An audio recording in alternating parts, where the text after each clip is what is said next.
Okay, all right.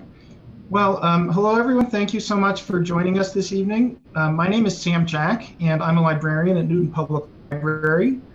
We're so pleased to have Dan Glickman joining us for a talk about his new memoir, Laughing at Myself.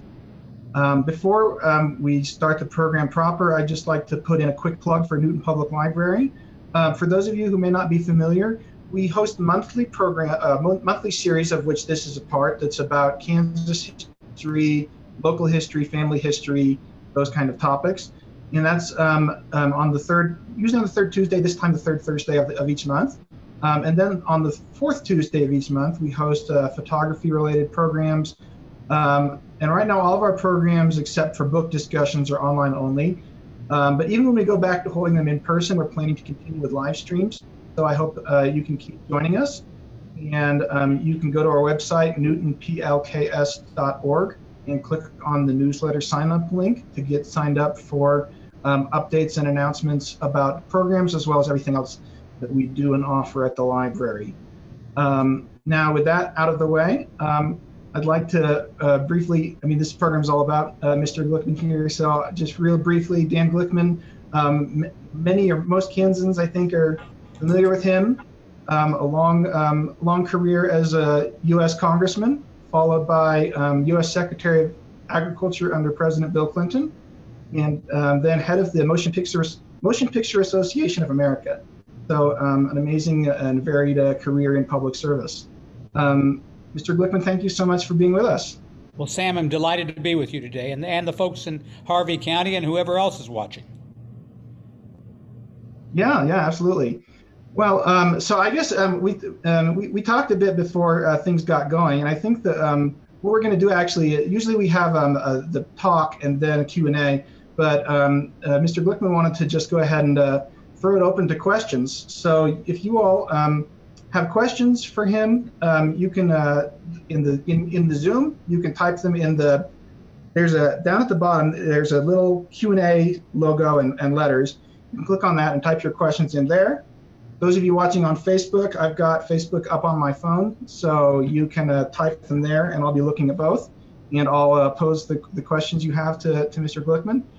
And yeah, so go ahead and start thinking of your questions and start doing that. But while that's happening, I guess I just want to, since this is Newton Public Library in Harvey County, maybe you could tell us about, I don't know, times you've campaigned in Harvey County or in Newton, or connections you have up in this area. Well, first of all, Sam, I'm delighted to be with you and the folks up there. And I was born in Wichita, but kind of knew I was going to be in politics early on in my life, and was president of the 6th grade at Fabrique Elementary School in Wichita, and then with the election commissioner at Southeast High School in Wichita, and then I ran for the Wichita School Board, and then I ran for Congress in 1976. And I remember campaigning in Harvey County. There was a farmer in Harvey County, John Adrian was his name. I think he still has family there. And John was a wheat farmer near Mound Ridge. And so he kind of showed me the ropes about agriculture.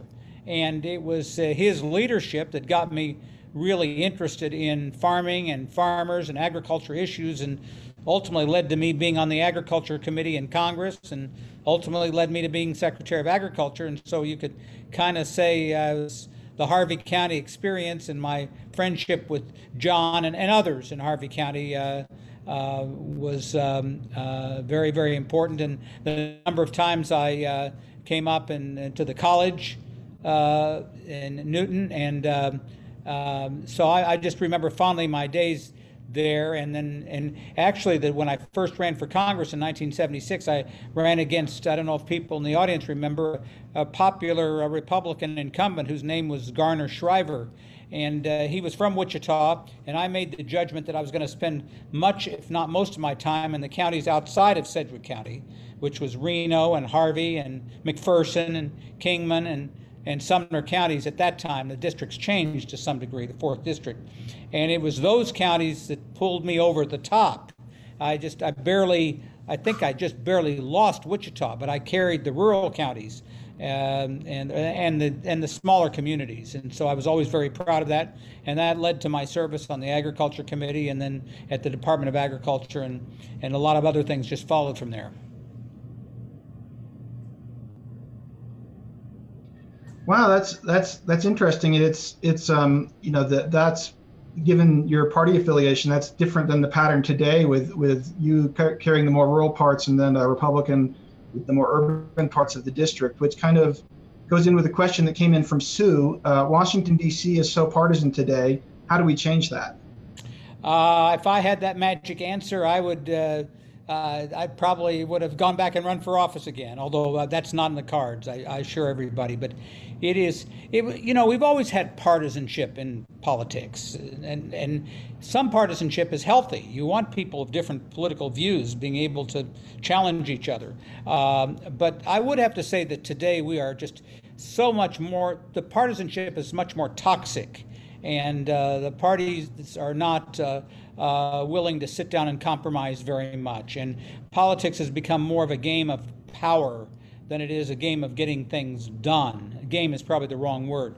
But and I think there are a lot of reasons for that. And by the way, it was never perfect, even when I served. And it was, but you know, back in the earlier part of the 20th century, we even had fist fights on the floor of the House of Representatives. So you know, things were never altogether perfect, but it has gotten much worse today, and part of that has to do with the amount of money in politics and the metastasis of money, and how you know members of Congress, the Senate, and the president just suck up all the money that's possible, and they spend all their time raising money. That's different from when I served. Part of it has to do with the changing nature of the media. When I was back in Congress, we had 3 television stations, the networks, and then local newspapers, and that was largely it. And today, with social media, you have hundreds of opportunities to get your message across, and many of them are pretty strong and targeted, and sometimes mean-spirited. And it's just a you know whole different world, and I think that's had a lot to do with the nature of politics and how it's changing. And then in my day, you wanted to be kind of more in the middle of the road. I represented a district that was slightly more Republican than Democratic, but it was what I call center right, but pretty close to the center. So I used to say that, to use a football analogy, people want to be expected us to be between the 40-yard line and the 40-yard line. But today, if you're between the 40-yard line and the 40-yard line, you're in real trouble, because the zealots on both sides of the aisle want you to be closer to the end zone, to the 10-yard line on both sides of that football field. And part of that has to do with redistricting, which the districts now are much more politically homogeneous than they used to be. It's healthy to have a mixed district where you have equal numbers of Republicans and Democrats in a district, because that way you do have to compromise more. And the districts, congressional districts, are much more homogeneous, which means you have to really appeal to your base and not appeal to the other side. So those are just some reasons, answering the question from Sue as to why things are different today. Yeah. Thank you. Marianne Eichelberger, she's our just director that just recently retired. She made a note, which I should have mentioned. You mentioned John Adrian, and actually his daughter-in-law, Ann Adrian, recently ended her 2nd term on the board of Newton Public Library. And I believe she's still on the board of the State Library of Kansas, appointed by Governor Kelly. And she's really involved in our fundraising and advocacy for let's new buildings. make sure we tell her hello, because I'm sure that I had dinner or lunch or wherever with her and her family many times. Yeah. Well, here's a question from, I'll read it. Dan, Peggy Clark here from Washington, D.C. You love to tell jokes to lighten things up and make people feel more human. What is one time when you told a joke that really broke the tension at a tough political moment and led to progress and common ground? And was the joke funny? Okay, well, I'm no natural comedian, but I have learned that self-deprecating humor is an important part of politics, an important part of getting things done. And we have become a rather humorless society, at least politically. The days, if you look back at the great presidents we've had, Lincoln, at least the impactful presidents, Lincoln, FDR, Reagan, Kennedy, and there are others, but they were largely very influential because they had this natural wit, this great sense of humor. And in our own state of Kansas, of course, Bob Dole is known for years as somebody who had a great sense of humor, and Pat Roberts also did. And I always learned at an early age that humor was a way where you could diffuse tension and actually get things done. And so, I can't point to one legislative accomplishment that I did where I said something funny.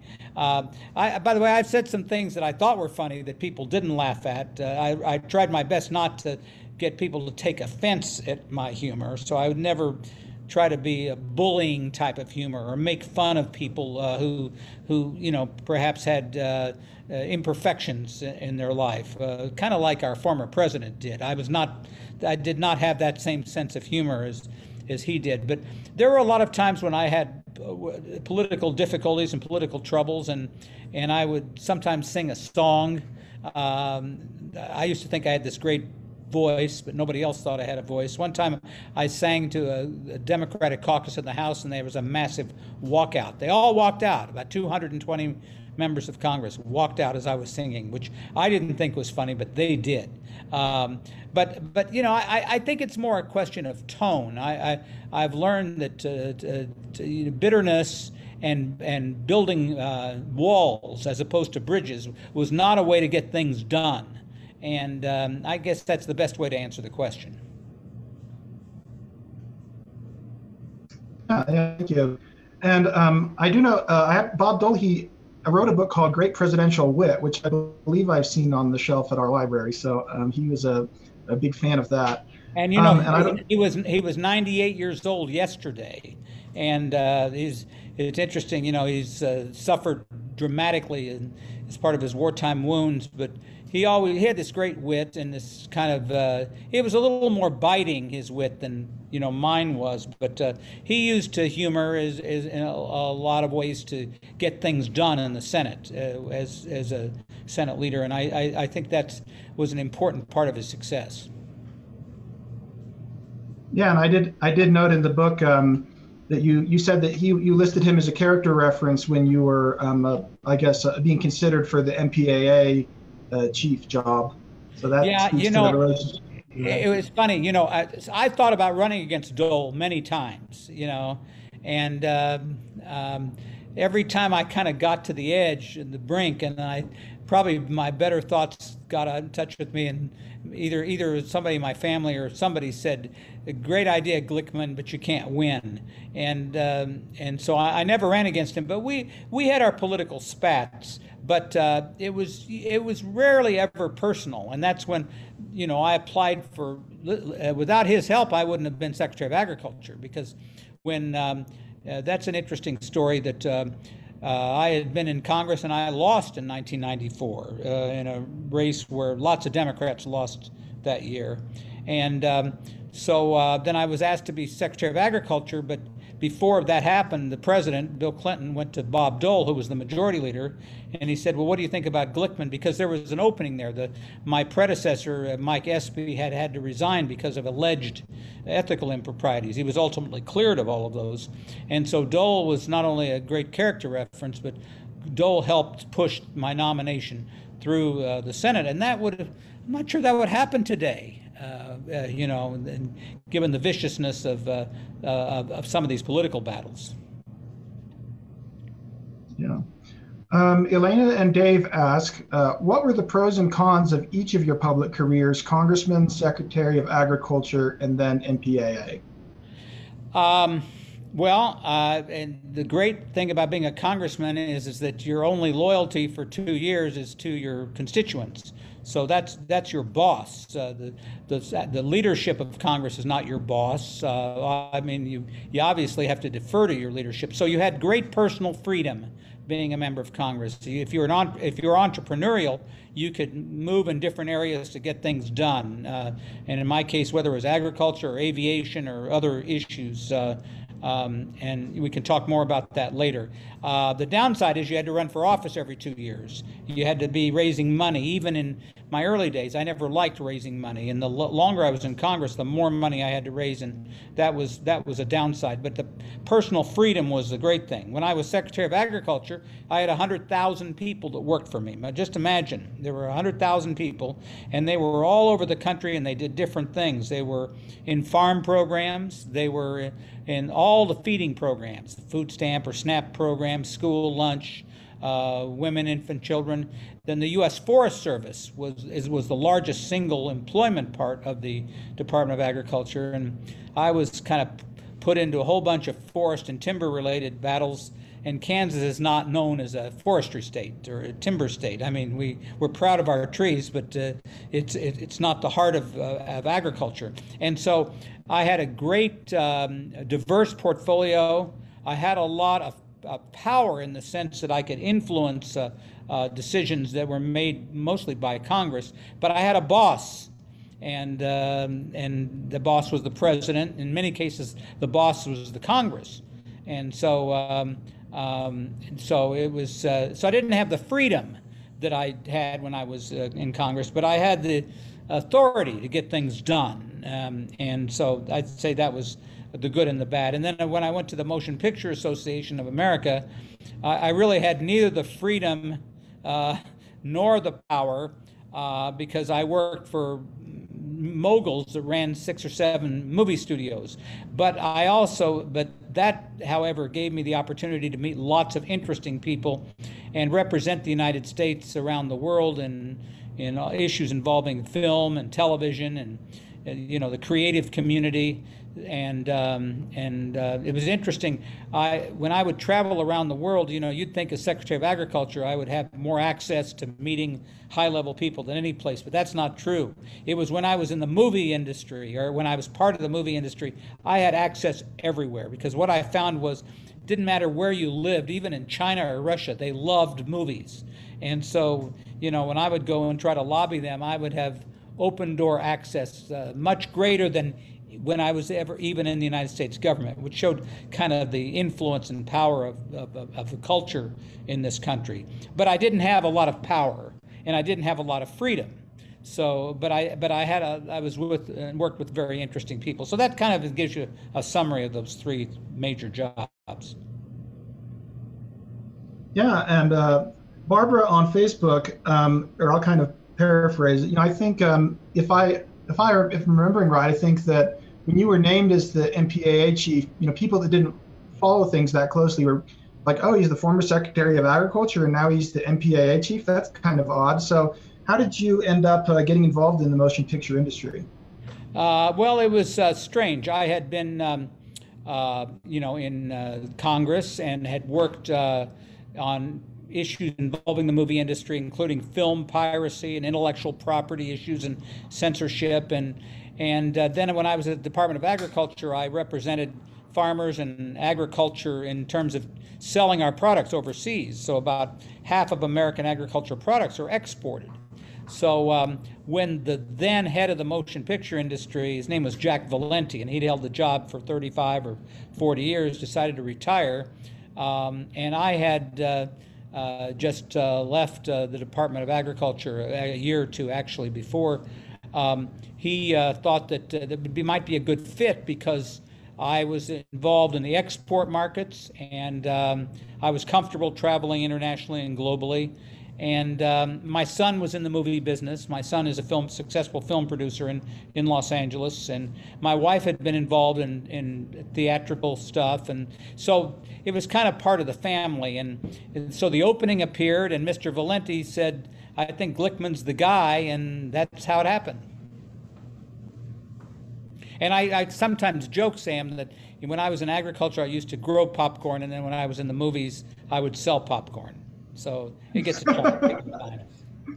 That's a good one, yeah.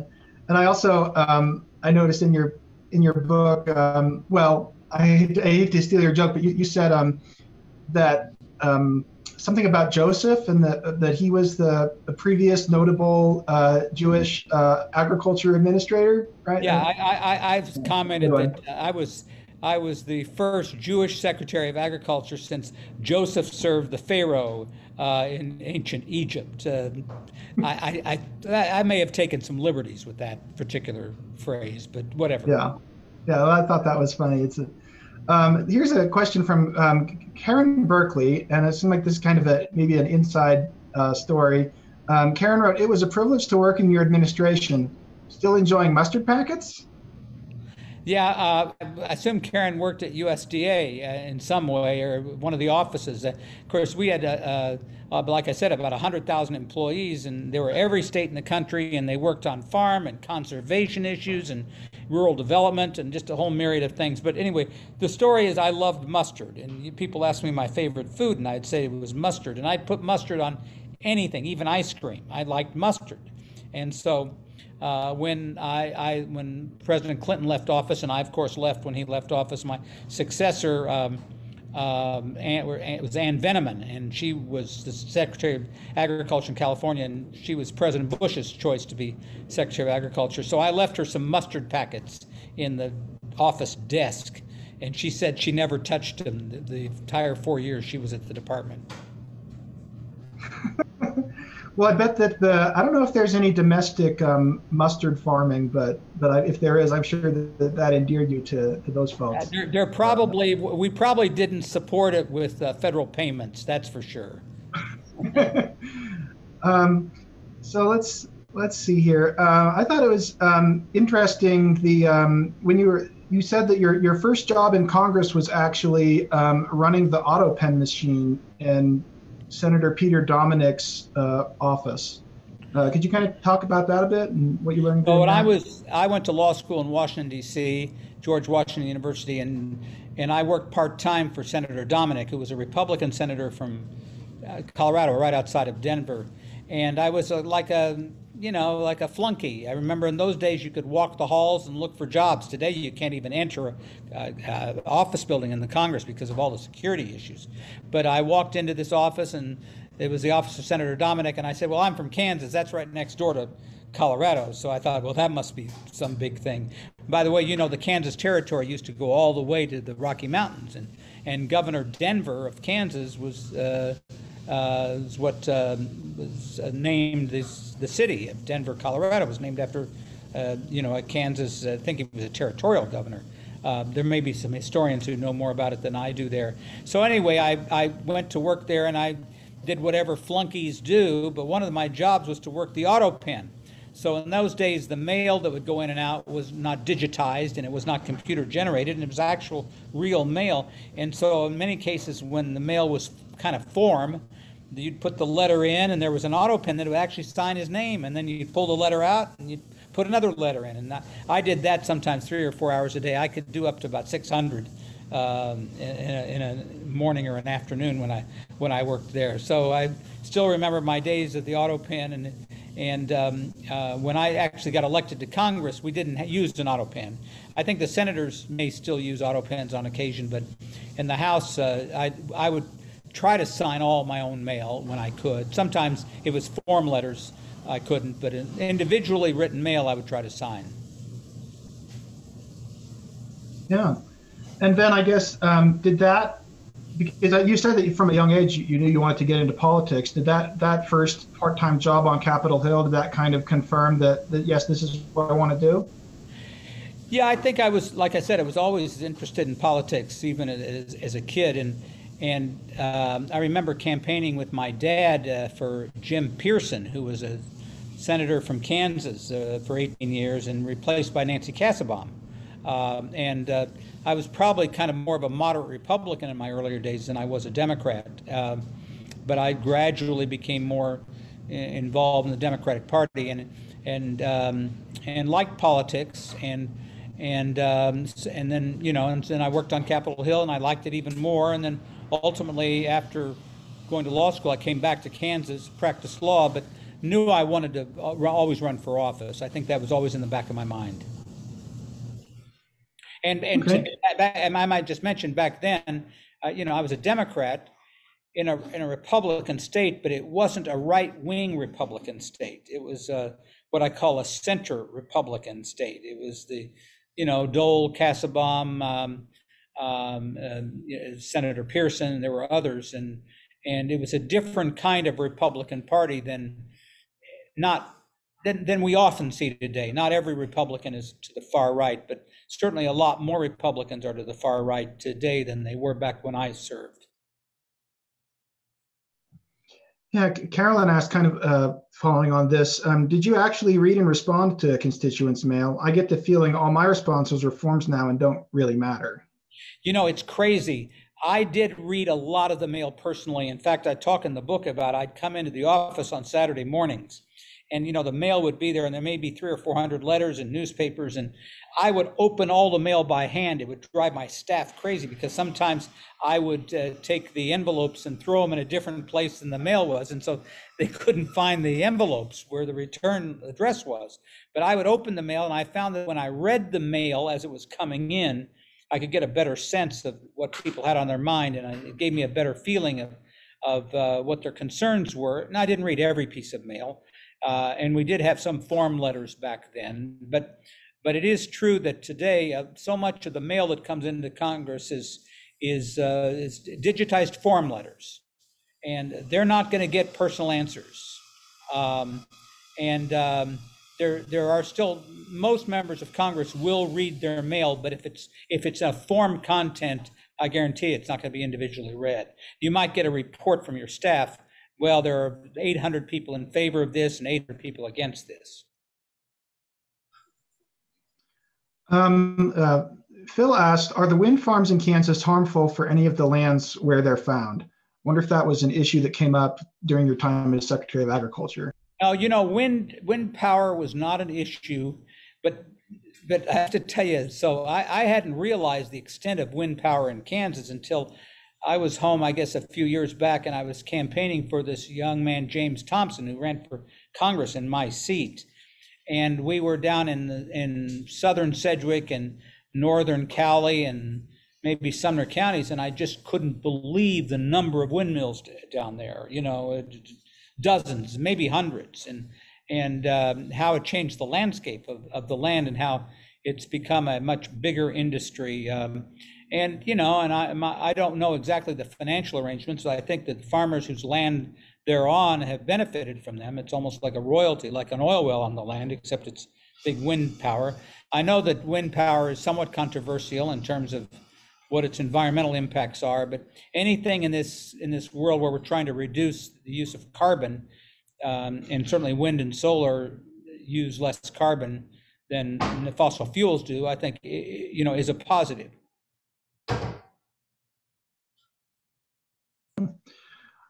Scott asked, what were some of the toughest issues you faced in Congress and as secretary?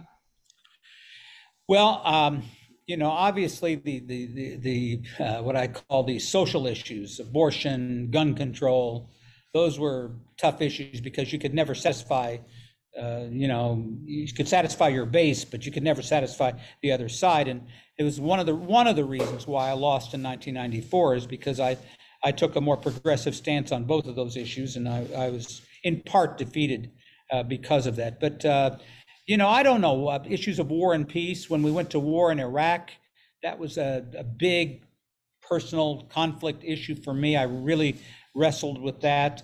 And then when I was Secretary of Agriculture, we had a lot of issues, but dealing with the issues of African American farmers was also a very big issue because we found that there were decades of discrimination, particularly in the South, impacting Black farmers. And I was the secretary at the time, and the department was picketed.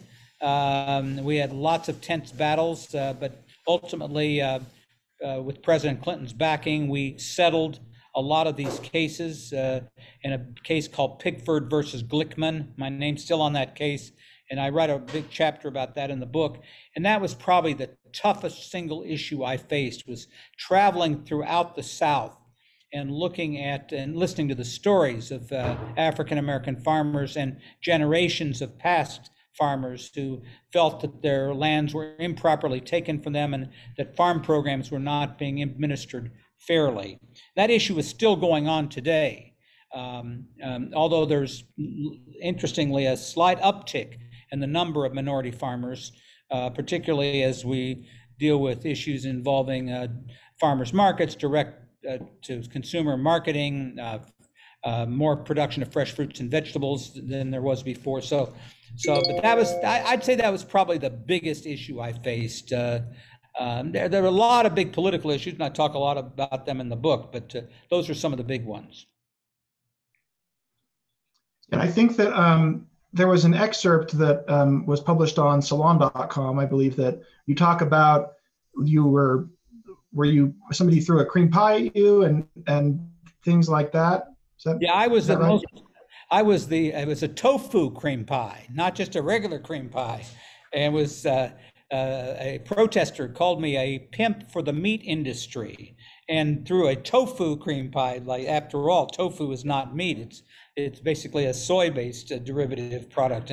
But I had a lot of, I was very popular in the terms of being a target for people who threw things. And so I had tofu cream pie thrown at me at a big nutrition summit. I had a woman who threw infected buffalo guts at me at a town hall meeting in Yellowstone Park when we were dealing with cattle disease that involved brucellosis, and we're engaged in frankly killing buffalo in the national park and national forest range, and she wasn't happy about that. She came down and threw this big bucket of infected buffalo guts at me and others on this panel, and told me that I was killing her brothers and killing her sisters, and I really didn't know what she was talking about at the time. And then one time I was at the World Food Summit in Rome, and Fidel Castro and the Pope had spoken, and all of a sudden I lead the news conference afterwards, and a whole group of protesters stand up, stripped naked, and have written on their bodies, "No gene beans," and "The naked truth." And of course, I didn't look at them. People told me afterwards what it said. But any event, they were protesting GMOs, genetically modified seeds, and other kinds of things. And I had other things like that happen to me. And I think it's probably accurate that I was probably attacked more than any other member in the modern history of the American cabinet. Or maybe my security wasn't very good. I don't know. I'm not sure. Well, agriculture gets people thinking about food, and then I guess it's natural to start a food fight anyway.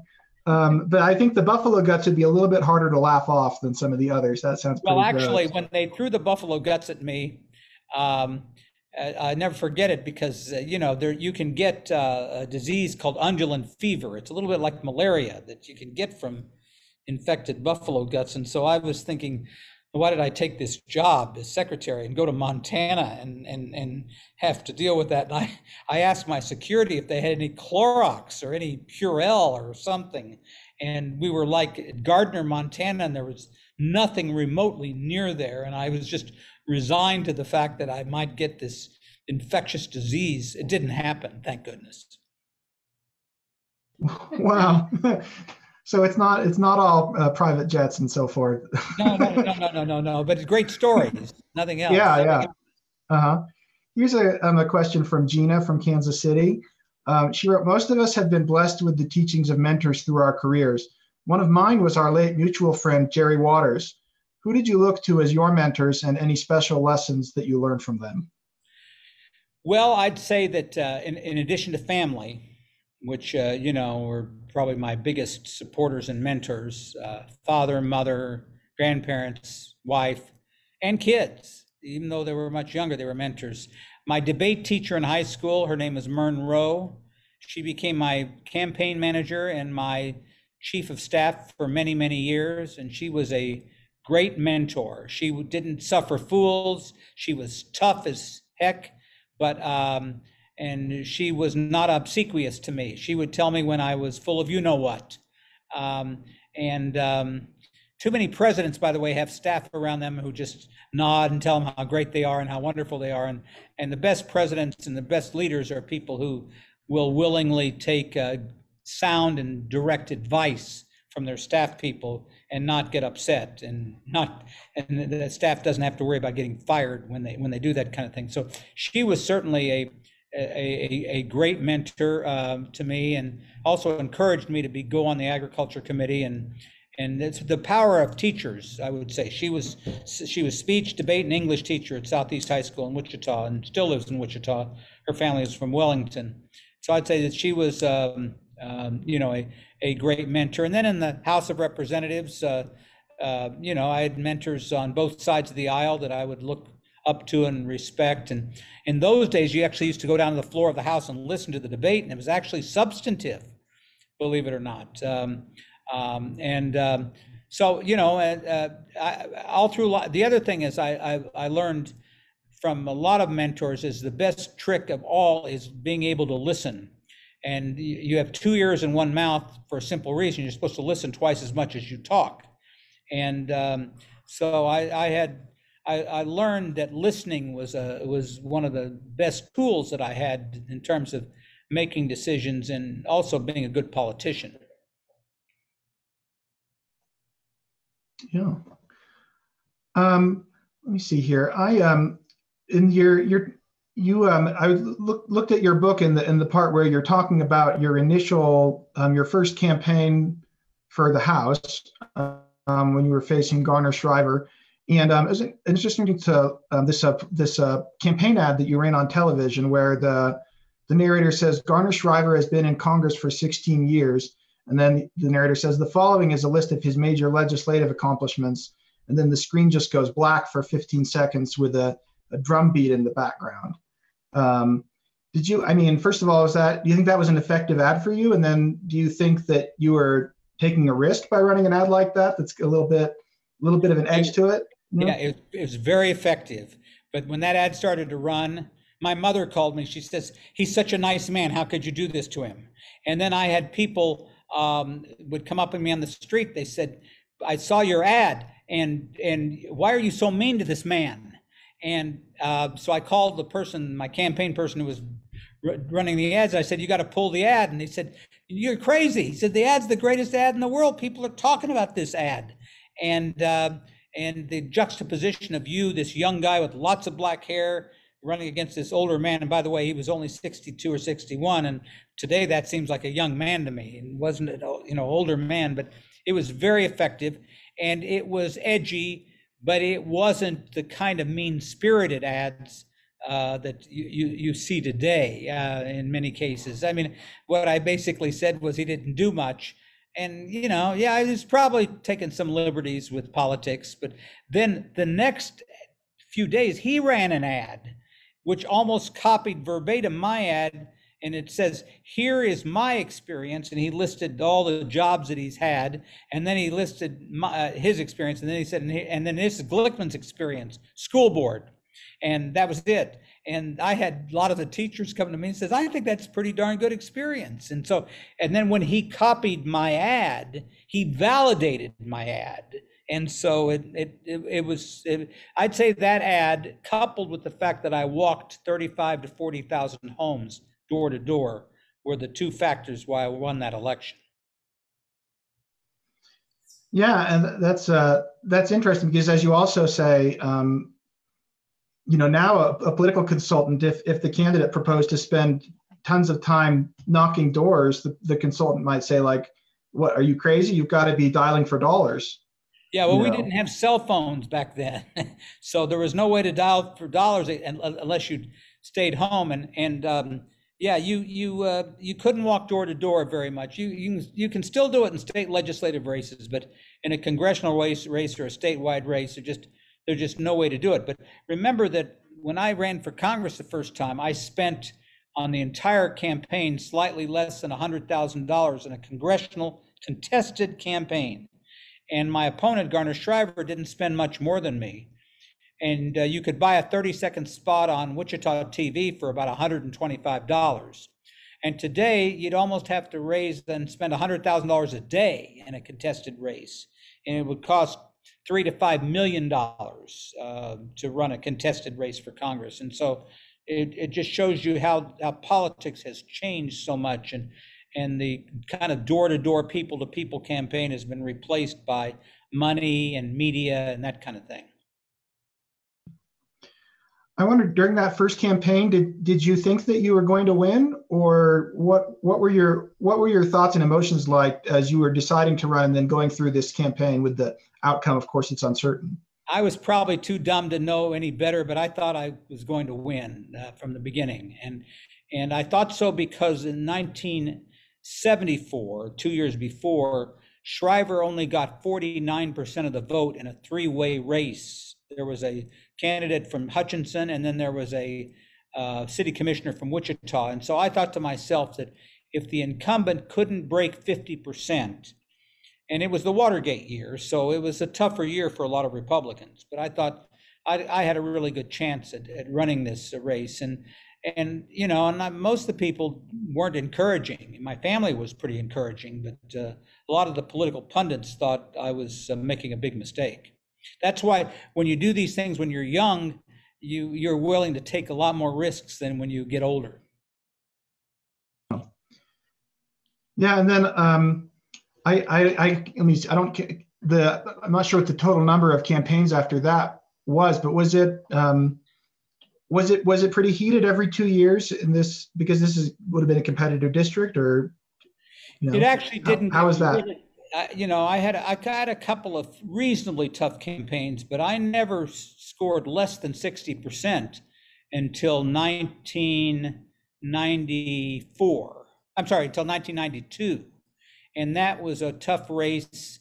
There was an issue involving the House bank and checks at the House bank that many members of Congress, in terms of yours truly, had overdrafts at the House bank, and that became a big political issue at home. And so I only got 52% in 1992.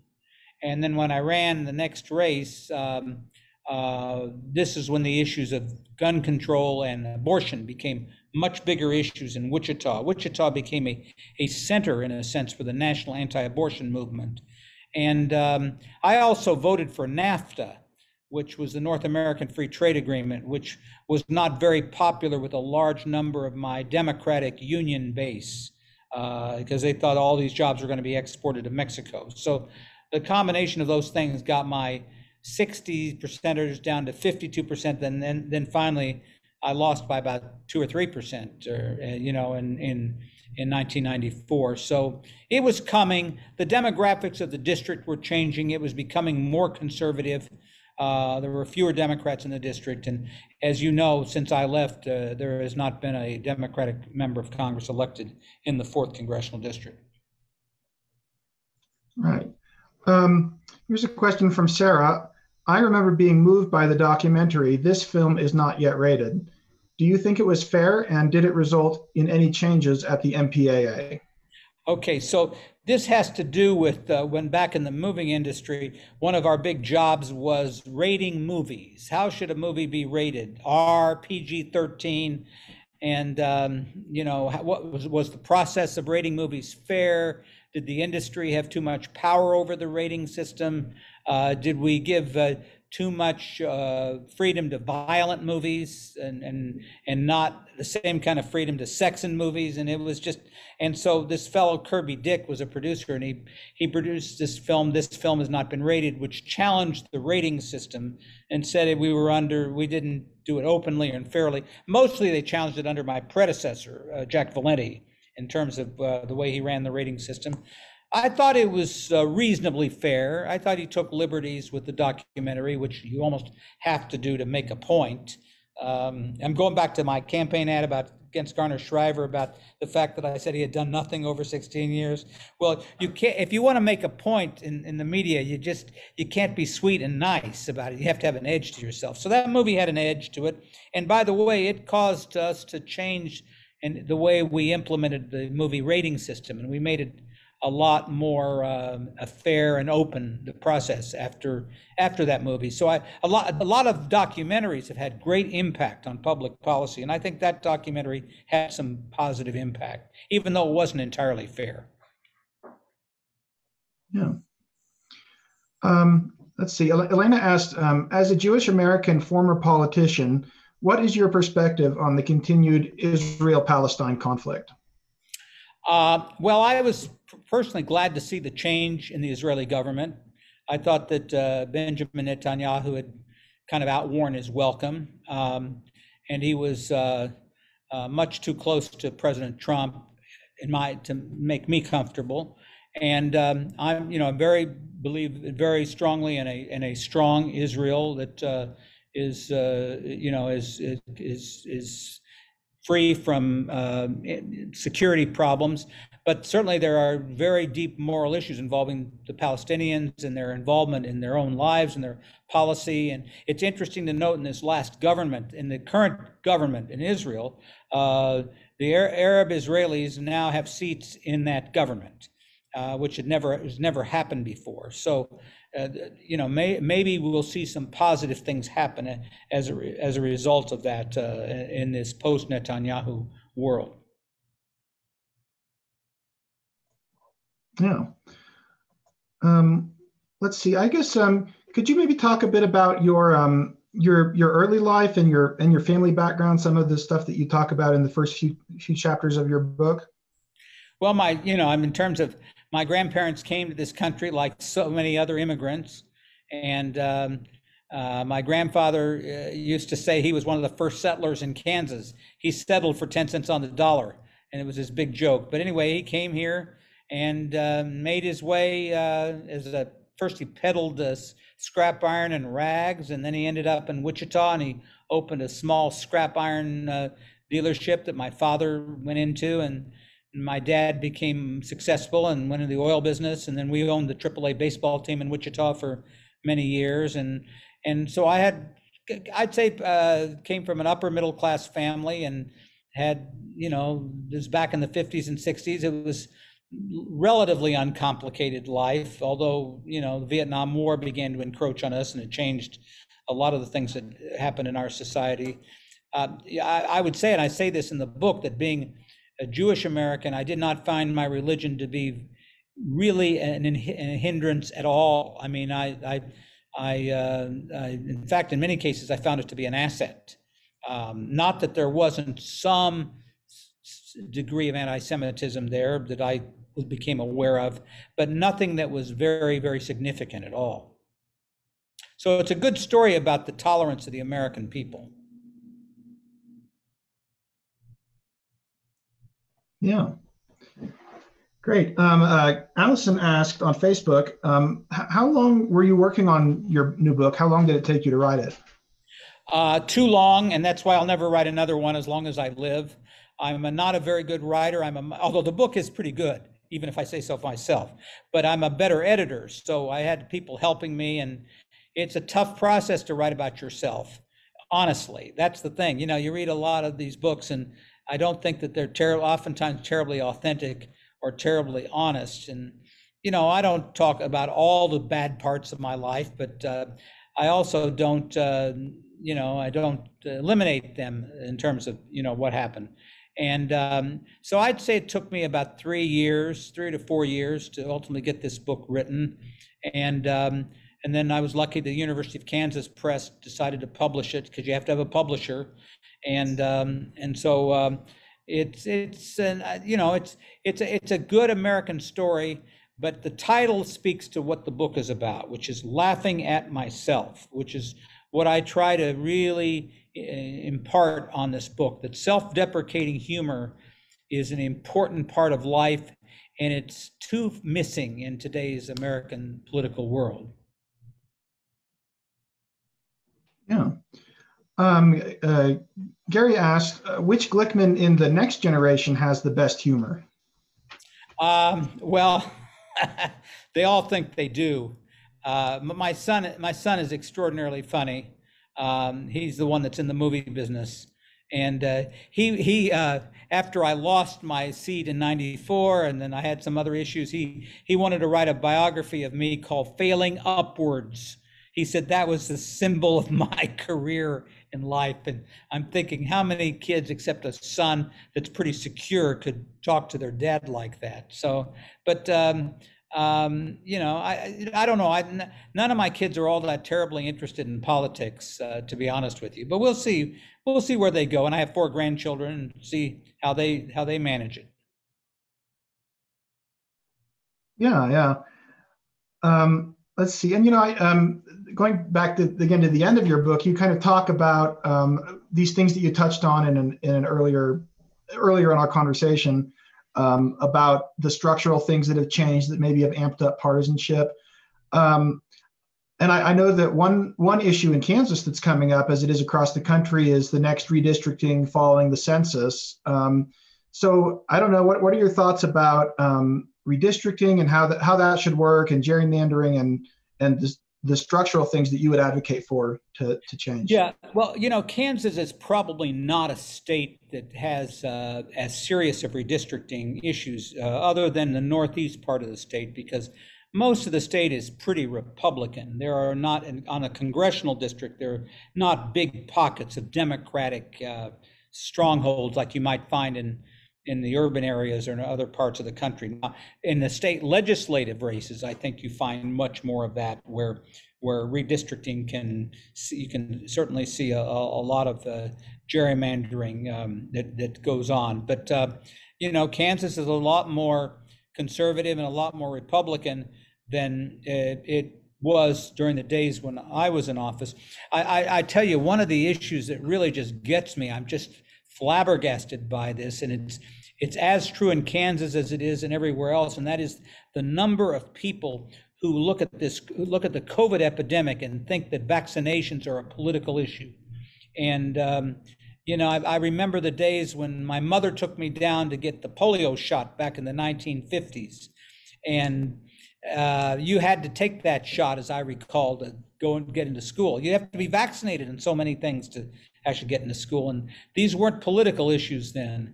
And it's really just disheartening to see that we've lost so many people in Kansas and elsewhere as a result of COVID, and some of those deaths are attributable to the political and toxic atmosphere we've done in terms of not getting people vaccinated. It's astounding to me.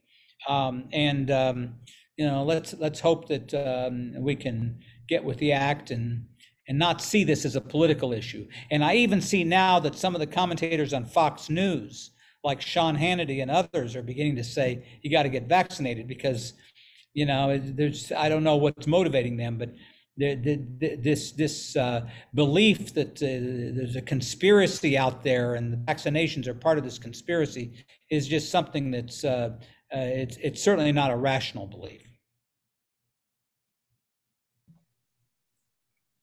Yeah. Well, I think, let me see.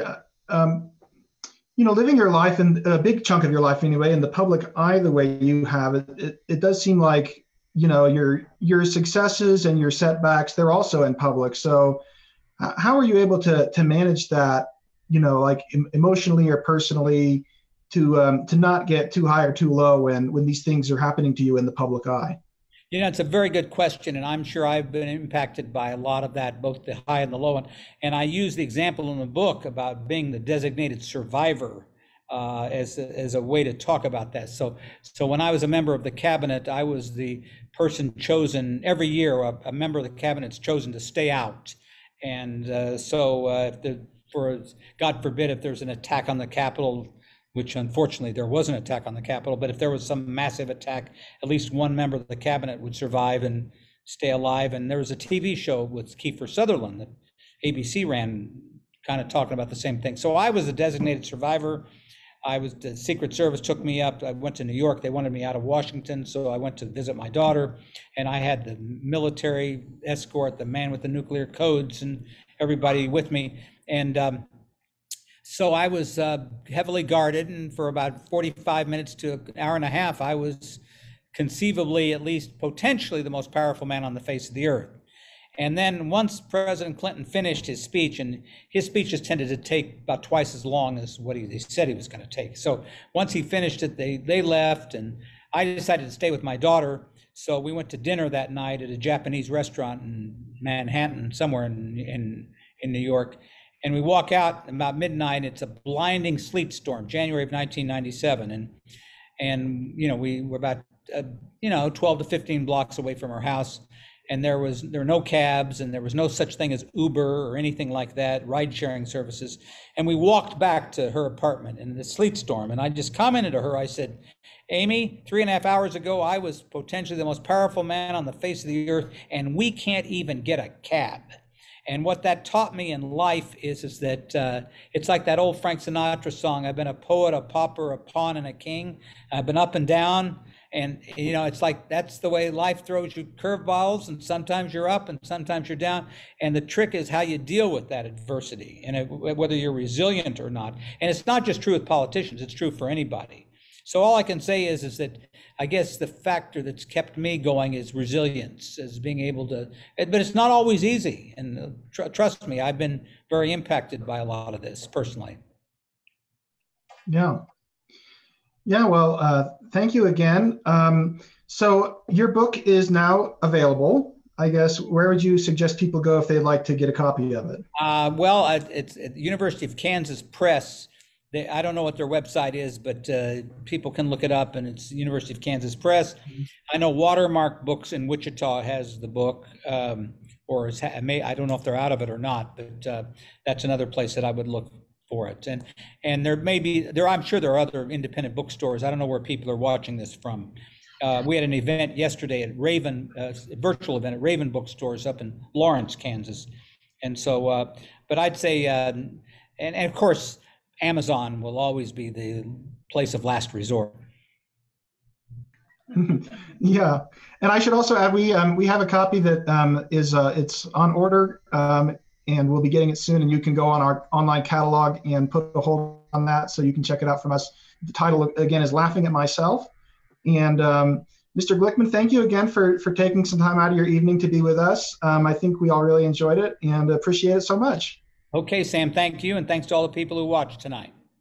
Yeah. All right. Well, thanks, everybody. We'll sign off now. Bye-bye. Okay.